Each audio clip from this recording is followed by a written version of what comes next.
Brian Ward. I was appointed to the town council about 3 weeks ago. I joined because I wanted to improve housing costs in town, among with other things, but basically try to find ways to make housing more affordable in town. I was a reporter for 2 years on Stratham and Newmarket Town Council, so that's basically my experience has been from the other side of the desk, so this is a little bit odd. And yeah, I'm excited to be here.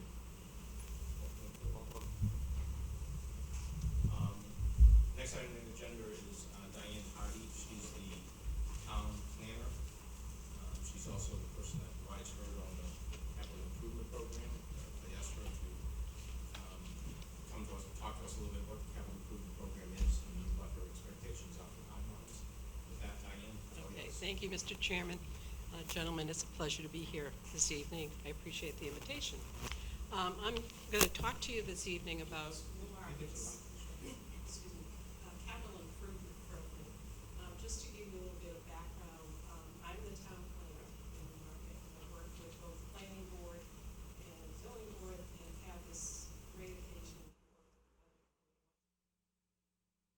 on the with the CIP process. So this is my 15th CIP that I've been involved with, and each year it gets better, right, Joe? There you go. Thank you. Next slide, please. Can they hear me? Next slide, please. There you go. So what I'd like to do this evening is give you an, oops, it's going too fast now. Can she go backwards? Can you go back? Thank you. What I wanted to do this evening is give you an overview of what the capital improvements plan is, what the benefits are to the community, the legal framework, and what we talk about capital projects and equipment and what those definitions are, and what our annual process is, and how this is all supposed to tie in with the town's master plan. So that's what I'm going to attempt to cover for you this evening. Next slide, please.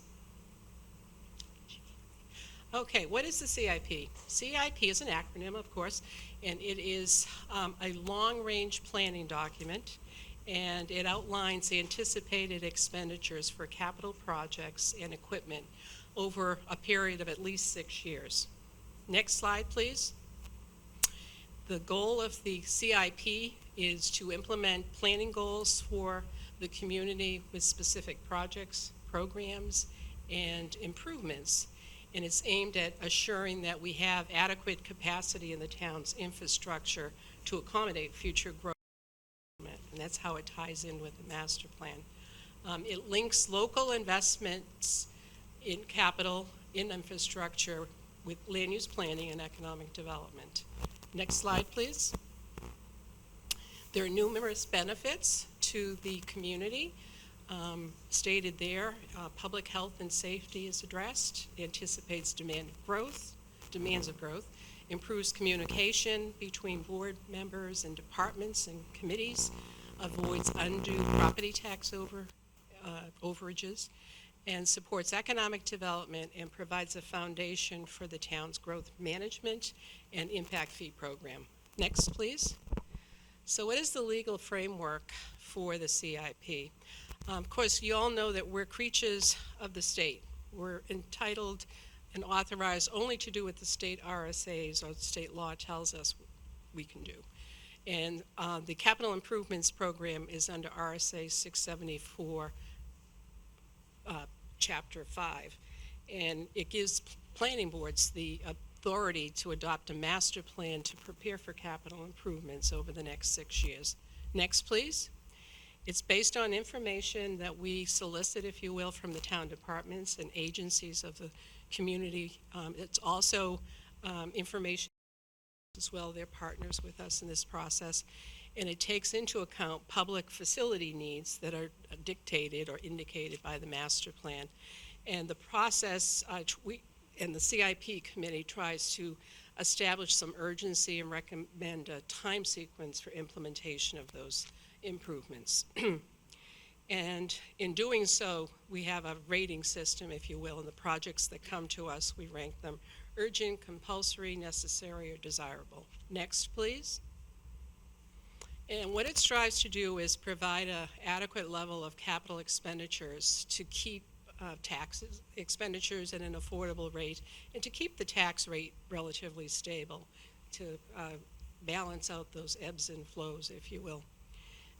The the CIP committee, the capital improvements plan is related to the goals and recommendations of the town's master plan. They're integral pieces. Next, please. And of course, the CIP is part of the town's budget process. As you know, we have a town manager form of government, and the town manager makes recommendations to the town council and the budget committee, and then ultimately for the annual budget as part of the meeting that comes up in March. Next, please. The CIP committee submits recommendations only to the town council and the budget committee. It's an advisory document, and it becomes part of the annual budget process. Next, please. Under the New Hampshire state laws, in order for a community such as Newmarket to adopt and have an impact fee program, which we do, you need to have a CIP that's adopted according to the state laws. And the costs of the CIP are to recover the costs of capital improvements which are necessitated by new developments. So we're looking to address growth in a long-range view. And in Newmarket, we have 4 types of impact fees for recreation, public schools, water, and sewer facilities. Next, please. So, in the town's charter, there is a capital improvements program that has been established and includes quite a large group with representatives from the town council, the planning board, the budget committee, of course, the school board, and 2 members at large from the community. And they are charged with preparing the annual fee, and they're granted all the powers under the state law. Next, please. So in the town's capital improvements plan, there's 2 types. There's a capital equipment, which is a tangible item that is non-reoccurring, has a useful life of more than 3 years, and an aggregate cost of more than $10,000. There's also a capital improvement project, which has a useful life of more than 10 years and costs at least $50,000. And we ask our department heads to group their projects in those 2 categories. Next, please. And I just wanted to give you an idea of some of the things we see for projects that come before us. Upgrading the wastewater treatment plant, acquiring and testing well sites, reconstruction of roadways, upgrading the town's stormwater system, ADA accessibility improvements to town and school facilities, and it can also include engineering studies and master plans and cost estimating. So it doesn't necessarily have to be for a tangible project, bricks and mortar as we call it. It can also be used for studies. Next, please. The list goes on. Replacement of vehicles for the police department, fire department, gear, dispatch equipment, playground equipment for recreation, and of course the array of equipment that our Public Works Department uses in conducting their operations. Next, please. So the master plan is sort of this collective vision of what the residents of Newmarket have for the community, looking 5, 10, 15, sometimes 20 years down the road. And one of the things that's essential is that there's public participation in that process. And we do this through public meetings. And a couple of years ago, we had a visioning session where we engaged the public in a series of brainstorming activities. And that becomes sort of the foundation, if you will, for the vision statement that's one of the requirements in the master plan. Next, please. And there has to be a relationship between the master plan and the projects. And I'm not going to go through each and every one here, but this gives you an idea of the types of things that projects we've looked at over the years in the different departments. Next, please. and it covers the full range of municipal services, and of course, schools is also included in that list as well. Next, please. There you go. Public Works, municipal buildings, the library. Next, please. The dam, McAllen Dam, which is now completed after 10 years of working on that project. But that was one of our capital improvement projects that we'd been saving for many years. And of course, dispatch equipment. So that gives you an idea of the range of projects that we get involved in reviewing. Next, please. I wanted to just show you this. At the end of the day, this is what the CIP looks like. And I'm going to I have one copy. I also have a link, so if you want to look at it online, it's on the town's website, you can do so. But I'll just pass it around and you can take a look and gives you an idea of the type of information we request from our department heads, the type of financial analyses that are conducted, and what the end product looks like. And this should be a tool not only for the town council in their budget deliberations, but also yours as well. Just to give you an idea, last year we had 51 requests from our department heads and the schools, and that for the town requests it was approximately $2.2 million. A lot of money, a lot of projects out there. The school request was very meager this past year because, of course, as you know, the year before we had a major town meeting and school budget requests for renovations to the high school and the elementary school. So they were rather shy in the past year and moving forward with more projects, and they're completing some of their projects right now. So at the end of the day, after the CIP committee finished doing their review, they wielded back some of these projects, and so the total recommendation was for about $2.4 million in requests. That was last year. And just to give you an idea, not all of these projects got funded through the process. Of course, the town manager has the first opportunity to make cuts, then he submits it to the town council and the budget committee, and it goes through your process. So last year, the actual amount of money that was set aside for capital reserve funds was about $500,000. And projects that were funded with the road improvements in town, water and wastewater projects, and the master plan was one of them that was funded. Every year we set aside about $10,000 for the town's master plan to update it, and we're looking at doing that in the next couple of years because we're long overdue for that. So next, please. So what is the process? So it's about that time of year when we start the process. Early in August, we get a request out to the town departments, ask them to submit their proposals to us, and you'll see the forms that are in the report. We ask them to give us pictures and to establish the need for the project, so we have some good information to work with.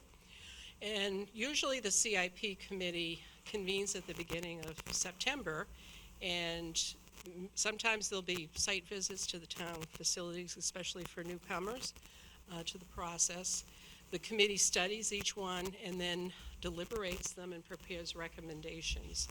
And at the end of the day, it forwards them to the town manager. And we try to condense that process so that we have something to the town manager by October 1st. So it's a pretty short time frame, but we work really hard for about 6 weeks and get it together and make our recommendations known. Next, please. So I guess with that, that gives you an overview. If you have any questions, I'd be happy to answer them. And I have given you the link, so if you're curious and want to hone in on what we did last year, you can go onto the town's website and upload the plan. I know some of the folks, Roger was on our committee last year, and Joe, they probably have their reports from last year. But at the end of the day, that's what our recommendations are, and then it goes through the regular budget process. So that's sort of in a nutshell what the CIP is, and any questions that you may have. So, you don't turn it over to the town until October? First, yes. Well, last year was an unusual schedule, as you know, where we're all facing the pandemic, and Zoom meetings, but we did get it in early last year, September 15th. And the idea is that that's available in advance of the town starting its budget process, which is, I think, which is when the town manager and the council start their deliberations.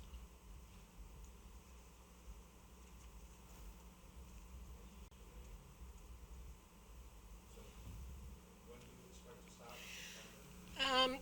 The committee's work will start in September, excuse me. Get the letters out, as I said, at the beginning of August, and we try to get all the department heads to get their stuff in before Labor, get the information out to the committee. And, we try to do it in an organized fashion. All the forms that you see, they're in a draft form at that point. And and we usually meet, weekly during the month of September so that we can meet that time frame. And that's worked out well in the past. It does require that people, have those slots of time available. Usually the committee has met in the past, like many of the people are, have full-time jobs or have other engagements. So we try to make it at the end of the day, but not so late in the day, nodding off halfway through. We do have a recording secretary, Susan Frick. I don't know if you know Susan. She works with our constant. She's our recording secretary. And of course, I work with the finance director and town questions that come up that I can't answer. My background is not in finance or accounting. My background is in community planning. So I rely on other people to help with real tough questions. That seems to have worked out well. We've had some really very good committee members who've come forward and volunteered. I was really pleased with the way our process went last year. So, Question. Sure. So do you come to the board and we ask you questions? I'm not what we role is more of a coordinator. Obviously, I'm coordinating this, or as I think Joe referred to as herding cattle or something, getting all the department heads to come forward. And it's hard with demanding and conflicting deadlines. But we make the information available to you to review and to discuss. And each of the department heads who are submitting the request to come and defend their proposals, as they do for their operation budgets as well. But that gives you an opportunity to ask questions. And sometimes, in this past year, the CIP committee put together a memorandum at the end of the process with some very specific recommendations to the town council and to the others that are involved in the budget. And that was the question I was going to ask you, Joe. Whatever became of all those great recommendations, but it does, it is I think a helpful process. Sometimes I know some folks get frustrated because not every project gets funded, and sometimes people question, is the project process a really valid one? But I think it forces people to look long range.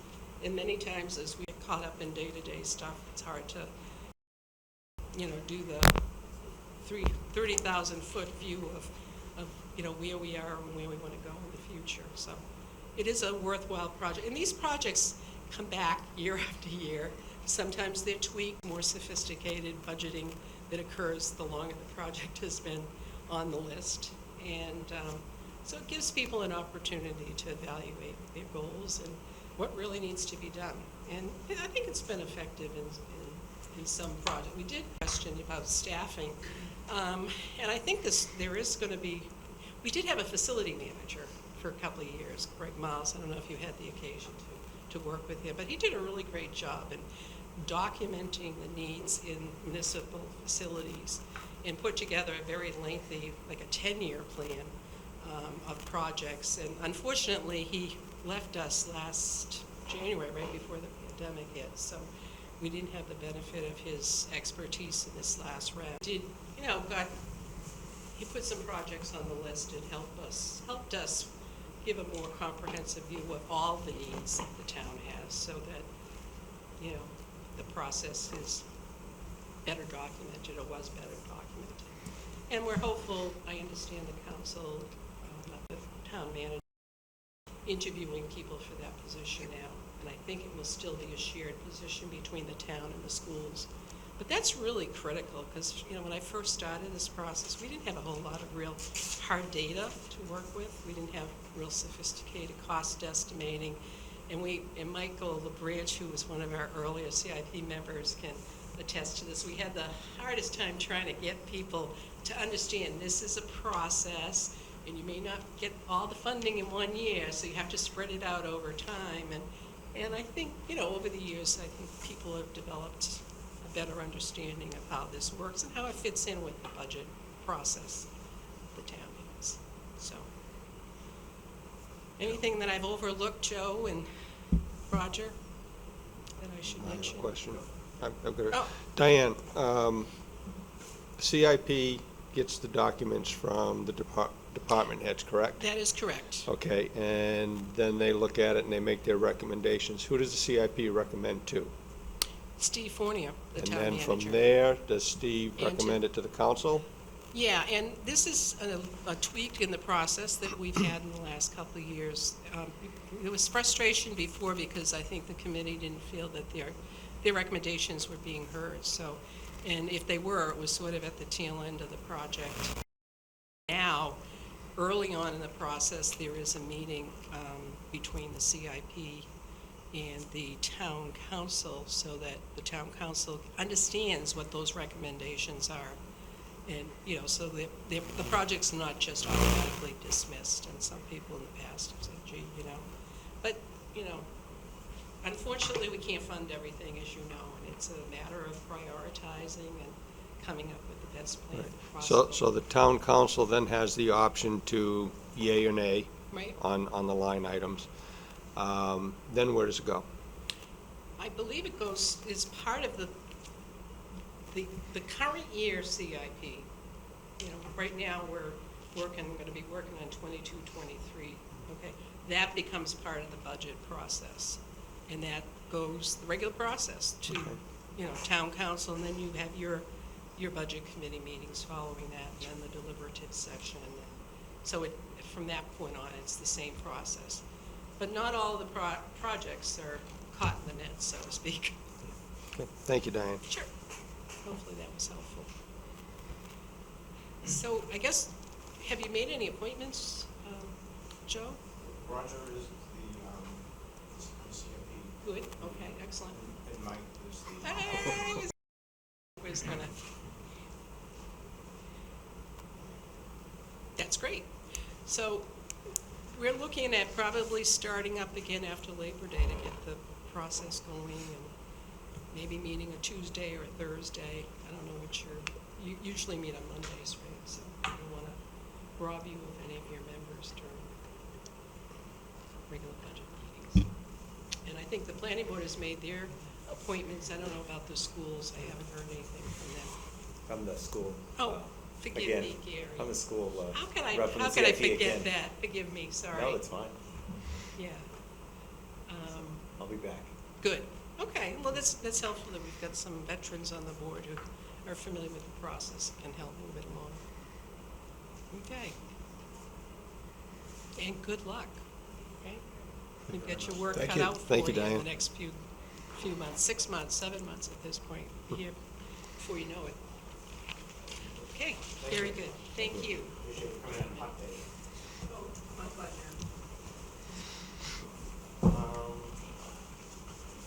Next thing on the agenda is the response from Mike, from Captain on some questions that we had.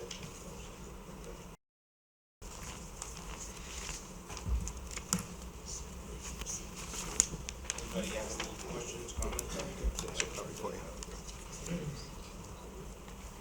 Questions, comments on the questions that Mike, Captain, have looked at?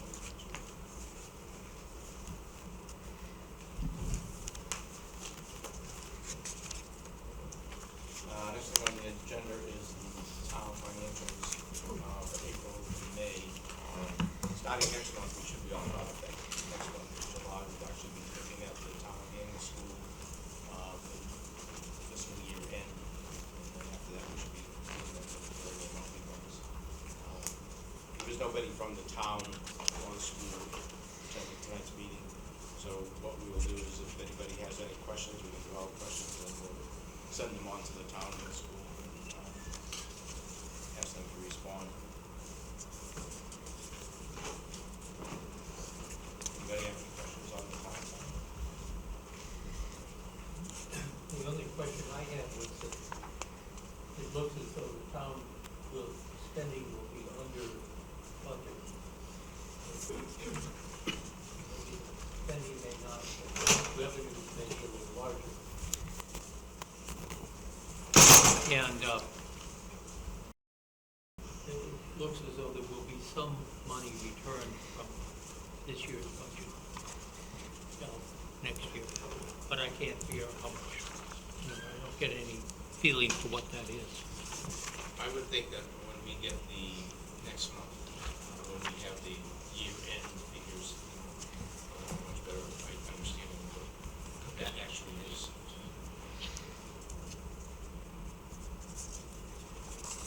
Questions, comments?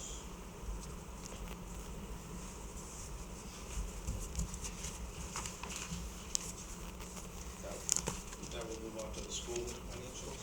Any questions, comments on the school financials?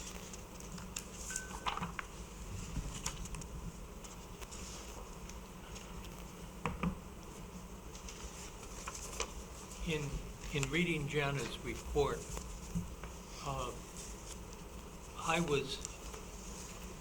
I'm not sure I understand exactly the terminology, but it looks as though there's going to be a substantial sum of money returned to the town from this year's school budget.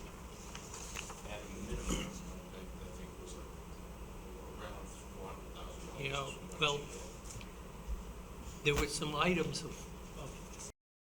size, but it looks to me like it's going to be closer, like, the way I came up with this, around 1,900. Do you have anything, Gary, that you can add to that? Oh, you said 1900? Yeah. Well, Or, I think, No. yeah, I think it's gonna be substantially more, than the 400 or 500, but I'm not sure exactly what, yeah. as of yet. I mean, it was like, excuse me, 1,900, 1.9 million. I think it's gonna be closer to, and this is just back in the envelope, I think it's gonna be closer to around 1 million. 1 I'm not sure million. where you get 1.9, but I remember the last, Okay. and these are only through June 8th, obviously, so there's Well, still a little bit of time left, but it's gonna be, Except that it was the estimate of the year end. And that's what so I don't know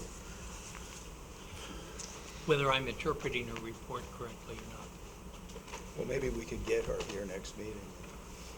Well, we should have final Once we have numbers. the final next month. stuff. Our July meeting, we will actually have the year-end. Right, results. yes. Yeah. Much better understanding. I'm not sure where you came up with 1.9, but I don't think it's gonna be that high. If I can jump in, her report dated June 8th says estimated ending expenditure budget 1.44. Now, the 331 number with the encumbrances came out to a favorable expenditure of 2.5.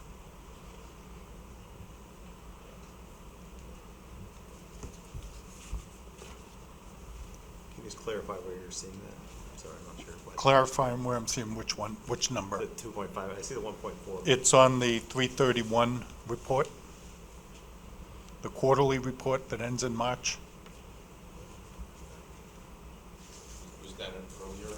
It was the one that we had from the last meeting. Oh, okay, yeah, I'm sorry. I didn't have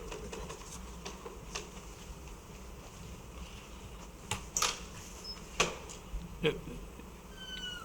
If I look at Jana's memorandum, where it says preliminary end-of-year estimates as of June 8th. In other words, Right. June 8th, they estimated what the end of the year would be, is the way I understand it.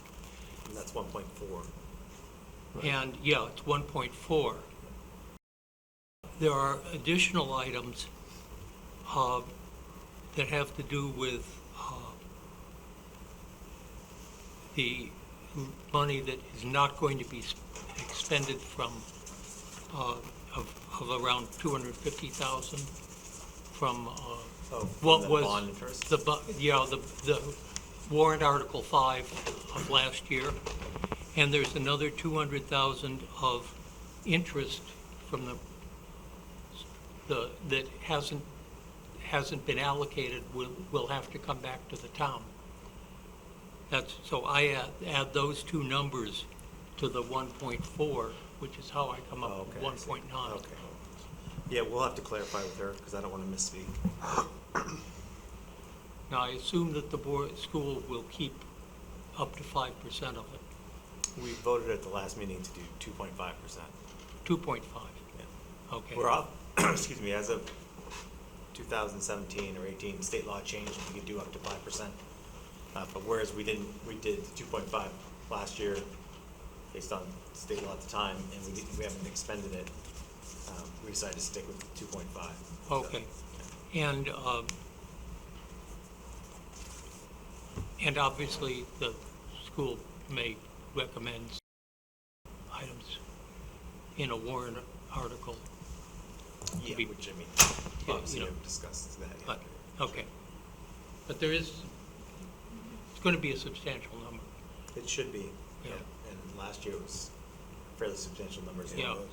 Except we can't count on it every year. Unfortunately, it's been. No, it's we- been and an we odd- shouldn't. And people really should, yeah. Yeah, and we should. People shouldn't assume it's gonna occur, so, yeah. So you don't have any specific questions? I really think we should wait till the July. Right. July meeting where we have the Right. official final numbers. Right.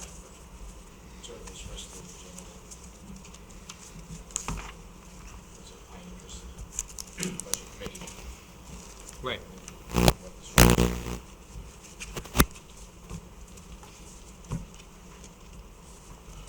Any other questions? School?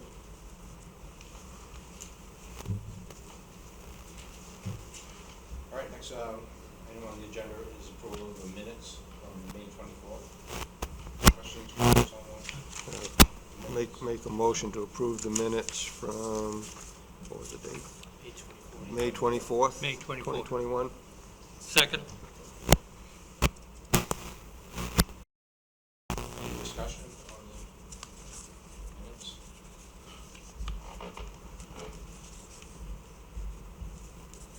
Hearing no comments about the minutes, all those in favor of approving the minutes of May 24th, say aye. Aye. Any opposed? Unanimous? For the record, Abstention. yes. And Eric was out. Eric was out also. So we have two abstentions. Right.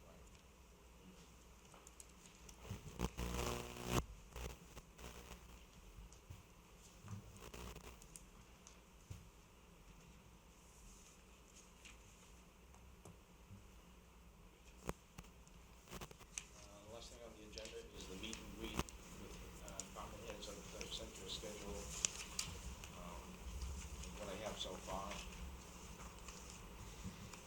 July 10th, we have meeting with the police chief, and then followed up by a meeting with Sean on the water, I think.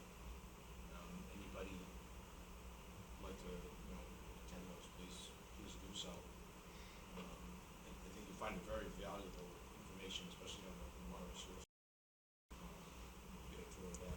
John's very articulate, and there's a lot of things coming down the line on water and sewer. I recommend highly that you attend that.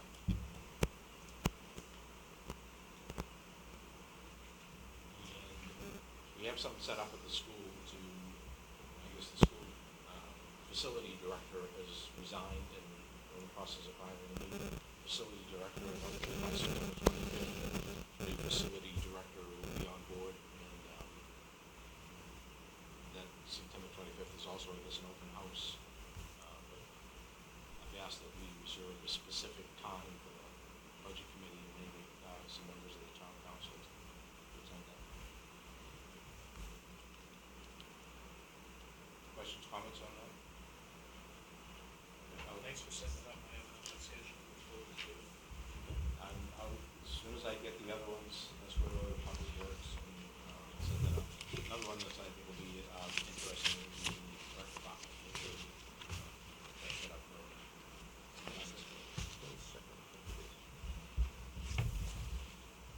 questions, comments on that? Any other business? Anyone like to bring up? Motion to adjourn? So we have a motion to adjourn by Mike. Second. Anyone second it? Second. Gary? All right, all those in favor, say aye. Aye. Thank you very much, gentlemen. Thanks, everyone.